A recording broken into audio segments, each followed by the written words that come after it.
know what you want. Focus on that desire.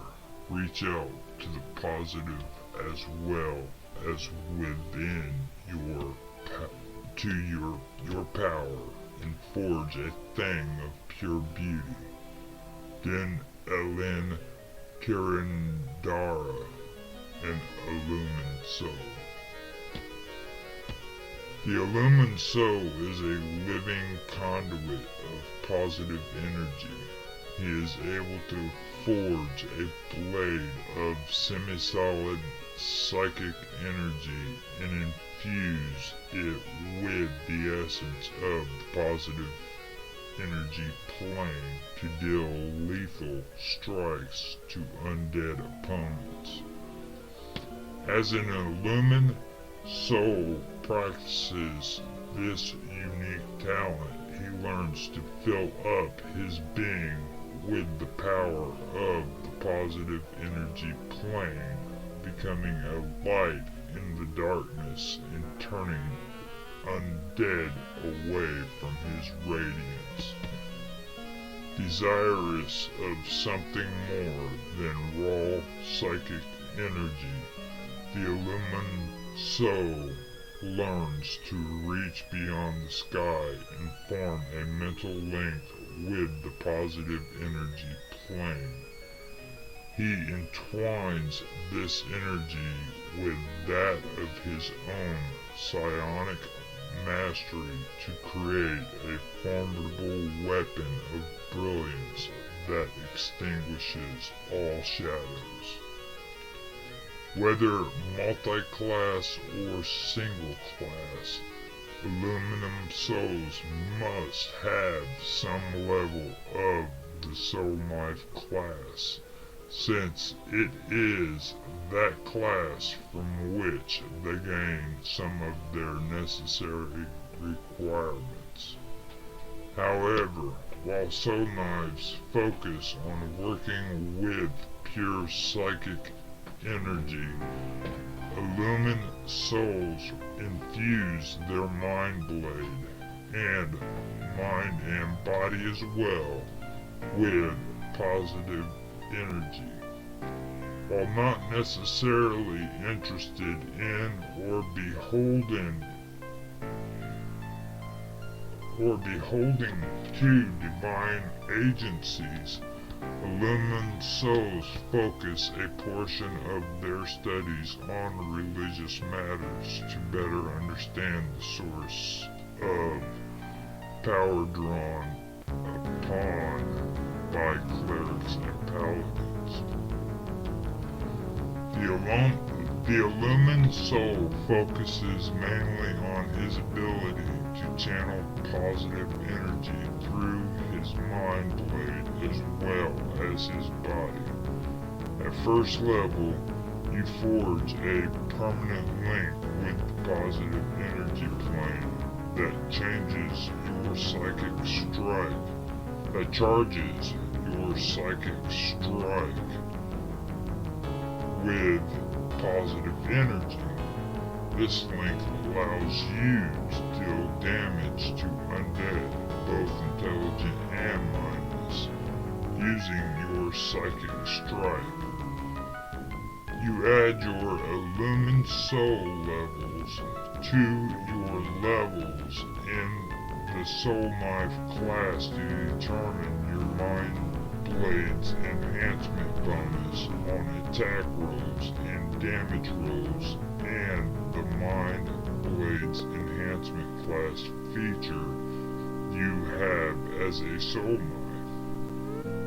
In addition, you can add Ghost Touch to the list of weapon specialty abilities you can choose from. Psychic Strike functions like the Soul Knife ability of the same name.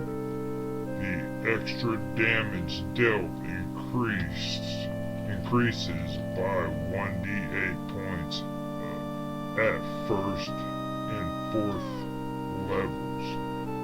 The bonuses on damage stack with Psychic Strike bonuses from your soul knife class level or levels. At second level, you can project a ray of positive energy from your mind blade that deals damage on a successful ranged touch attack to any undead creature within 60 feet that it strikes. It takes a standard action to project a positive energy ray, and the ray deals 2d6 points of damage for every class level you have. You can project such a ray a number of times per day, equal to your Illumine Soul class level. When you expend your psionic focus, you gain protection against the powers of undeath for 1 minute. While enjoying this protection, you are immune to all magical and psionic death effects, energy drain, and any negative energy effects. This ability doesn't remove negative levels that you have already gained, nor does it affect the saving throw you must make 24 hours after gaining a negative level. At third level, your mind blade becomes permanently enhanced with the Undead Bane weapon special ability. This weapon enhancement remains constant despite any other changes or modifications you might make to your mind blade. For instance, using the mind blade enhancement ability of the soul knife. When you reach 4th level, your connection with the positive energy plane provides you with a healing ability that you can use on yourself once per day. This healing kicks in automatically without any action on your part on the first occasion in a 24-hour span when your hit points drop to 0 or lower. When this occurs, a flood of positive energy discharges through the conduit you maintain with the positive energy plane and instantly heals 5d8 plus 5 points of damage. This healing is timely enough to keep you alive if the amount of damage you just took was otherwise enough to kill you, assuming that the healing you receive leaves your current hit points at -5 or higher. Upon reaching 5th level, you can take a standard action and expand your psionic focus to radiate positive energy that deals damage to all undead within 30 feet of you. You deal 2d6 points of damage for every class level you have to all undead within range. The affected undead gets a will save DC 10 plus your Illumine Soul level plus Charisma modifier for half damage. Forging a link with the positive energy plane is only the first step of your mission.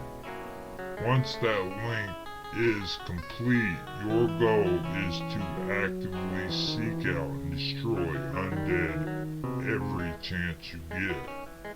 Past deeds of horror or past deeds of honors are of little consideration when it comes to combating these horrible creatures.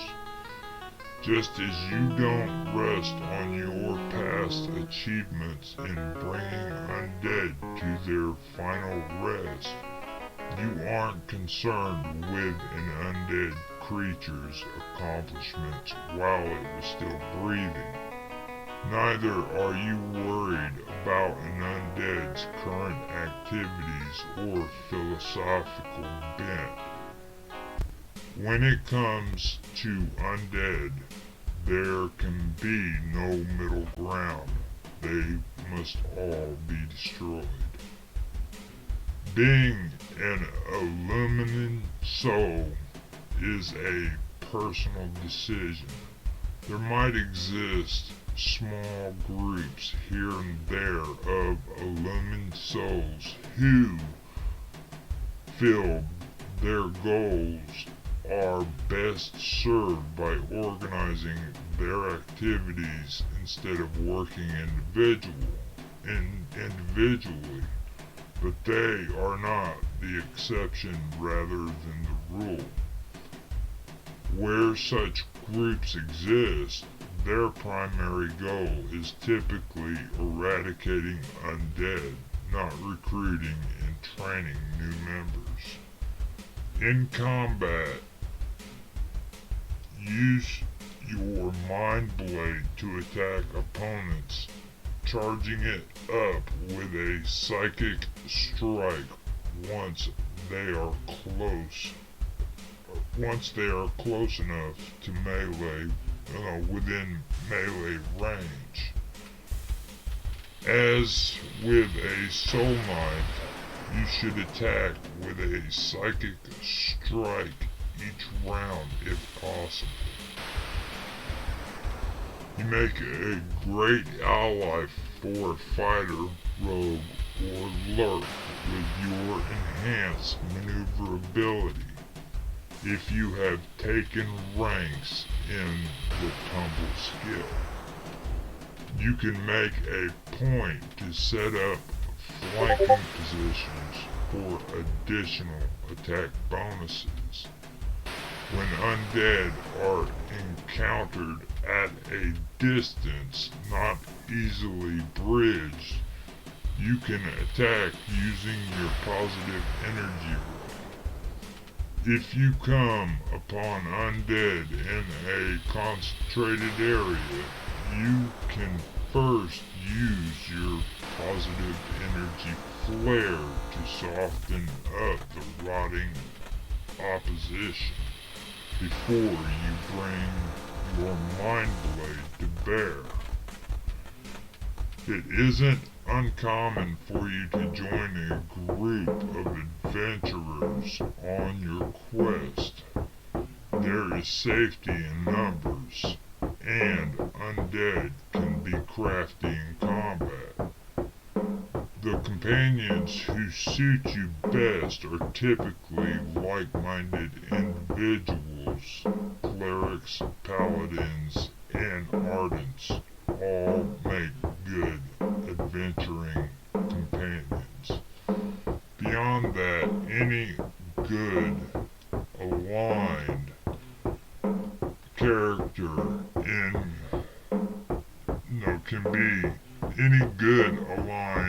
character can be helpful in combating undead, particularly intelligent ones. Illumine Souls frequently find themselves welcome in the churches of various religions that are devoted to the destruction of undead, which is most every good aligned religion. It isn't uncommon for you to expect free room and board from these groups and possibly even a small discount on healing services or the purchase of holy water. Next time that Den Elan what's his name comes snooping around my bone field, he'll discover a few changes I've implemented to his peril. Dagnarth Valenium, disgruntled necromancer. Any campaign in which undead are an important element is one that would benefit from the inclusion of an Illumine Soul. An Illumine Soul meshes well in a group that contains strongly aligned good characters. On the other hand, Ardents, clerics, and paladins have their own ideas about where their powers originate that can be at odds with the Illumine Soul's understanding. Except for a burning curiosity about the order of the planes, particularly the positive energy plane. Illumine souls are not particularly religious folk. They tend to take an explanatory, atheistic view of how clerics are granted their powers. They do know that it isn't always healthy to be particularly vocal regarding these beliefs, and they have enough respect for the religiously inclined to keep the commentary to a minimum. Despite discretion, however, an Illumine Soul's beliefs on a philosophical level can still ignite occasional arguments on the nature of divinity, life, and the role of the positive energy plane. Illumine Souls are usually ambivalent about the idea of joining an organization. They assert that deities are merely powerful beings who have a better conduit to the positive energy plane than an Illumine Soul does, which doesn't win them too many votes for entry into religious establishments. However, several organizations exist whose charter is concerned only with cleansing undead from the world. Illumine Souls are welcome in such places. They are particularly welcome in the organization known as the Hall of the Illumine, which vaguely resembles a secular knighthood. Members are recruited from among like-minded soul knives and trained in the hall. The training performed by the hall is governed by a headmaster and several knights. Once his training is complete, an Illumine Soul is free to leave, and in fact is encouraged to do so and begin destroying undead.